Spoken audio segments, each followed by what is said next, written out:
دعا جو ہے یہ تقدیروں کو بدل دیتی ہے جی. تو ملحدین جو ہے اب جب وہ یہ کہتے ہیں کہ ہمارا جب پہلے سے لکھا ہوا ہے جی ہم جہنم میں جائیں گے، جی تو پھر ہم ان کو یہ بھی تو کہہ سکتے ہیں آپ دعا کریں کیونکہ دعا تقدیر بدل دیتی ہے. جی. اب یہاں پر اس مسئلہ کی وضاحت میں آپ لوگوں کو یوں کروں کہ اگر تقدیر لکھی گئی ہے تو پھر دعا سے تقدیر کس طرح تبدیل ہو جاتی ہے. سمجھ گئے آپ لوگ سمجھ گئے. ابھی یہاں پر آپ دیکھیے کہ اب یہ کیا ہے، یہ ایک نہیں ہے، یہ انسان ہے ٹھیک ہے. اب یہ انسان اسی راستے پر سفر کر رہا ہے ٹھیک ہے. یہاں مشکلات ہے، یہاں کیا ہے؟ مشکلات ہے. اللہ رب العالمین نے اس بندے کو اختیار دیا ہوتا ہے کہ بھائی دین کے راستے میں مشکلات ہوتی ہے یا نہیں؟ ہوتی ہے نا.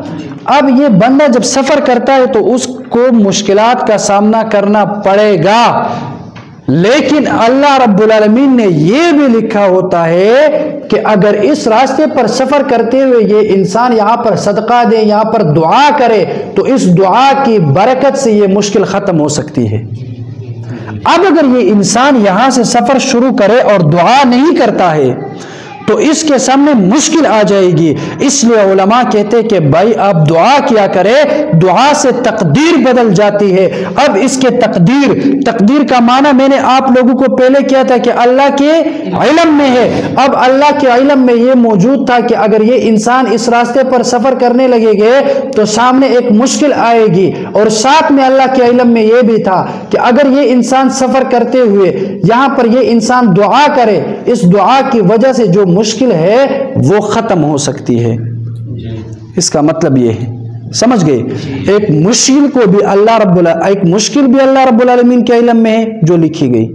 اس کے ساتھ ساتھ اللہ رب العالمین کے علم میں یہ بھی ہے اگر یہ انسان دعا کرے گا یہ مشکل ختم ہو جائے گی، اگر دعا نہیں کرے گا تو یہ مشکل ختم نہیں ہو سکتی. اب اگر آپ دعا نہیں کرو گے تو مشکل کا سامنا کرو گے یا نہیں؟